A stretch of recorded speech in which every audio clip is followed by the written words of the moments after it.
Sunnahfollowers, protectors of the Sunnah. Sunnahfollowers, protectors of the Sunnah. Here on the screen. In alhamdulillah wa salat wa salam ala wa rasulullah. Again, more examples as to how our role model in good behavior, our role model and mannerism should be the Prophet. Well, the Prophet sallallahu alaihi wasallam, he was a very kind, giving human being. And there's many examples as to how kind and how charitable and giving he was. For example, once he received over 70,000 dirhams, and they were placed right in front of him on a mat. 70,000 dirhams is a lot of money. But the Prophet didn't keep that money for himself. Instead, he immediately distributed that money to others. And he did not refuse a single beggar until the entire amount of money was gone. So again, guys, that's how charitable, that's how giving our Prophet was.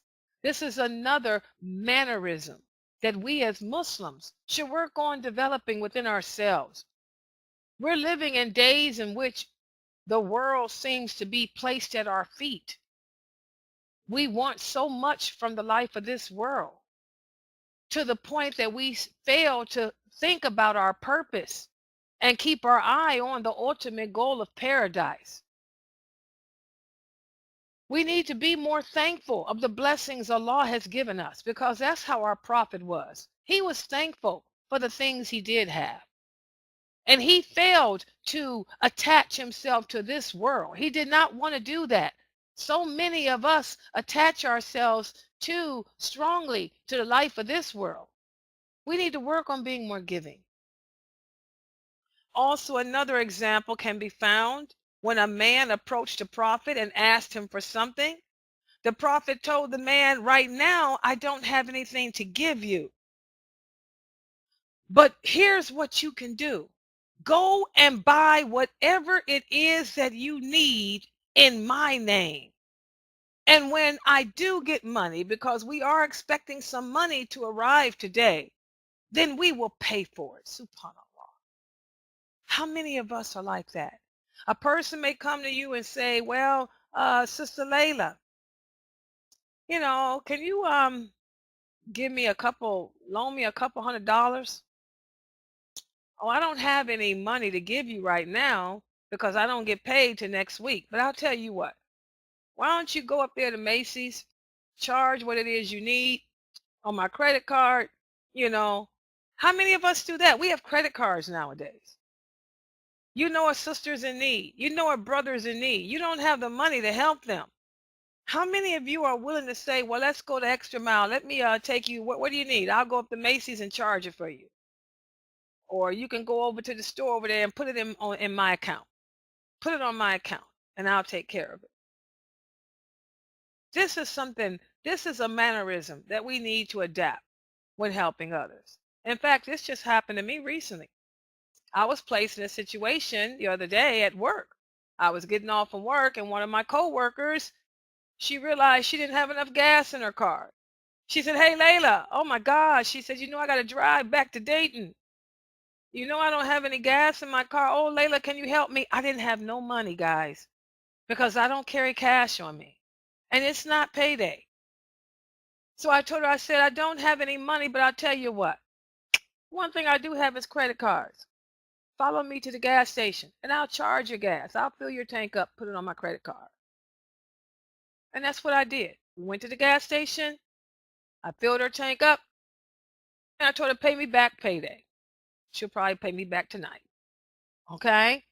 So how many of us are like that? You may not have the cash. You may not have the money. You may not be able to help that person right there, but you do have something else. You got a credit card. Think about that the next time a person comes to you in need. And again, our Prophet sallallahu alaihi wasallam, he loved his companions. He loved his friends. He did not hate them. He also respected them. And not only did he respect his companions, but he respected other people too. It doesn't matter what their race was. It doesn't matter where they came from. We're living in a society and a day and age in which racism and bigotry is so prevalent. We want to be so quick to hate people based on where they come from. Because you're a Jew, or because you're from Israel, I hate you. Because you're an American, I hate you. Because you're this or that. We should be respectable to others, guys. Race, color, creed should be of no importance to us. Our Prophet, sallallahu alaihi wasallam, he made everyone feel special. He made everyone, regardless as to where you were from. Look at all the hadiths about Bilal. Bilal was not Arab. Bilal was an African. Okay? But the Prophet, sallallahu alaihi wasallam, made him feel included. Look at Farus. Farus was Persian who had embraced Islam. He was not Arabic. He was Persian. But the Prophet made him feel special, made him included. Any person who adopted the Prophet Muhammad's companionship, or anyone who came to him seeking his help, he used to advise them to be patient, and he would try to help them. And he would go out of his way to make that person feel included and special. How many of us do that with each other today? Because I'm not from your city, because I'm not from your country, because I'm not from your way of life, I don't have the same understanding or outlook on life that you have. You're going to treat me differently. You're not going to make me feel included. We need to work on changing that type of mannerism to something better. And also, guys, our Prophet Muhammad, he loved to take care of his appearance. He made sure that he was clean. He was good looking. He made sure that he had kept his hair combed, that he wore clean, neat clothing. He didn't have a lot of clothes. SubhanAllah, they lived in the desert. But what few clothing he had was always clean and neat and presentable. How many of us can say that we're clean, we're neat, we're presentable? You go to the masjid, sometimes you can't bear to sit in that room because you smell people underarms, or people smell like curry or what they cooked last night, fish or whatever. Astaghfirullah, we have to be clean, good looking. And also we have to be decent and humble. Our Prophet was decent. He was humble. He was down to earth. He was kind. He was not a narrow-minded person, nor was he a hard person. He didn't go around arguing with others. Look how many Muslims want to argue with each other. Look on Facebook. People want to join your Facebook page just so they can argue and debate with you. This is not Islam. That is not the mannerism learned from our Prophet, sallallahu alaihi wasallam. And also the Prophet never used obscene words. He never went around obsessively praising people because he wanted something from them in return. And this is something that we find a lot too. A lot of people get up in your face and smile and grin and overpraise you because they want you to give them something. That's not the way we should be as Muslims. So again, guys, our Prophet Muhammad, sallallahu alaihi wasallam, he was the example for all of us in regards to how our mannerism should be. We talked yesterday about how he was very merciful to the children. He used to play with the children. And also when people would invite him over to their homes, he didn't say, oh, I'm not going there because that person's a low life. No, he would accept the invitation even if it was from a slave, even if it were from women. He just was never alone with a woman. But he would even go, there were two sisters who used to cook and invite the Prophet over to their home so they could ask him questions about the deen. He would accept their invitations and go and visit with them and eat dinner with them and answer their questions. How many of us are like that? And if a person came to the Prophet to tell him something in confidence, he kept that confidence. He did not go around backbiting and sharing that person's secrets with others. And he was always the first to give the greeting. If he happened to walking down the street and see another Muslim, he wouldn't do like Muslims do today and pretend like they don't see you. He would rush to be the first one to give the salams. Assalamu alaikum, my sister, my brother. How are you today? Unlike what we see today, you go to a grocery store, you see another Muslim sister or brother, and you go to give them salams, and they turn their back on you like, oh, I don't know him. I ain't seen him. Again, these are more examples of his character that we need to work on adapting for ourselves. And also the Prophet sallallahu alaihi wasallam was a great entertainer too. When he would invite people over to dinner, he was an excellent host. He would spread his cloth down on the ground for the visitor to sit on. And he would put cushions on the ground for the visitor to sit upon. And if the visitor was reluctant to sit down, he would insist. That shows how excellent a host he was. And he also gave family names to his companions to make them feel special. How many of us do that? And he used to call them by beautiful names. Oh, there's the adorable one. Oh, there's, the happy one. He would nickname his companions, give them nicknames that were unique for them to make them feel special and to show that this is a characteristic of you that I love, your happiness, your adorability. He never, ever, ever, used to give people bad names or name call people to hurt them. And he didn't interrupt people when they were speaking either. He would let them express themselves and then he would speak after they were done.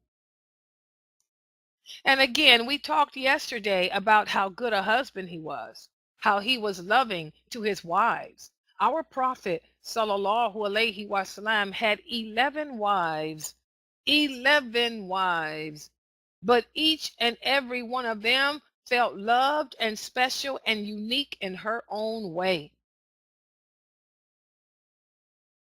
And even the wife who left him, Khadijah, because Allah called her back, he made her feel special too, to the point that Aisha, a lot of people say that the favorite wife of the Prophet was Aisha, but guess what? Aisha says, I was not jealous of any woman, nor did I feel bad towards anyone other than Khadijah, who was the Prophet Muhammad's first wife. She said, even though I never met her, even though I never knew her. And the reason why I was jealous of her was because he used to talk about her all the time. And whenever he sacrificed an animal, he would send half of it to her friends as a gift. She said, and one day, Khadijah's sister came to visit, and he was so happy to see her because he felt that looking at her was the same as if he was looking at Khadijah because they looked so much alike. So here we can see, guys, every wife felt special. Aisha may have been his favorite, but Khadijah was the love of his life. And he honored her even after her death. Okay, so again, guys, a lot of our Muslim men have 2, 3, or 4 wives, which is nothing wrong with that. Polygamy is lawful in our way of life, and it's a wonderful, beautiful thing. But for you brothers who do have more than one wife, make each and every one feel special. Make each and every one feel loved. Make each and every one feel unique in her own way. And also our Prophet sallallahu alaihi wasallam, he was kind to his relatives. And just like he did not favor one wife over another, even though he had 11 of them, he did not favor his relatives over others either. Okay, so again, guys, we have to be kind to our relatives too. If you have sons and daughters, treat them equally, treat them fairly. Don't buy for one without buying for the other. Don't make just one child feel special to the point where the other ones think that they're not adequate. This is wrong. Okay? Also, even though our Prophet sallallahu alaihi wasallam was a very good speaker, a very good teacher, a very good conveyor of the message, he was also a man of a quiet nature. He never talked without a reason. And if anybody talked with a wry face, he used to be indifferent to him and he ignored him. And in other words, if a person came lying or being ignorant, the Prophet would ignore that person until that person stopped being ignorant and came back in the right way. And also the Prophet used to laugh and smile. And whenever he spoke, his speech was direct and straightforward. How many of us are direct? How many of us are straightforward when we speak? He was a person of tolerance. He was a man of honesty. He was known for his virtue and his righteousness. He did not engage in argumentation. He did not argue with the ignorant people because he knew that if you argue with an ignorant person, that person may hurt you. And he did not argue with intelligent people either. He said, because if you argue with an intelligent person, that person will end up hating you and not wanting to be around you. Again, these are all beautiful mannerisms that we need to work on adapting within ourselves. And finally, even when he walked, the Prophet sallallahu alaihi wasallam did not have an arrogant walk. He walked humbly on this earth. Okay? And he was a man, a human being, just like you, just like me. He loved beautiful things. He loved perfume. He loved beautiful smells. So he was a human being just like you, just like me. He loved women. That's why he had 11 wives. But he never transgressed the limits of Allah. He never fornicated. He never adulterated. And to show that he treated all people fairly, even though one of the biggest opponents against Islam were the Jews, he was still kind in his dealings with them. Unless they were openly fighting against us, the Prophet was good in his relations. In fact, when he died in a condition that his armor was pledged to a Jew. So thus, guys, you want to learn how to be the best person you can be in behavior, in mannerisms, in personality. You need to learn about our Prophet Muhammad sallallahu alaihi wasallam. He's our hero. He's our example, not the Flash, not Aquaman, not Superman. So we'll stop right here for today. Tomorrow, Sunnahfollowers, protectors of the Sunnah. Sunnahfollowers.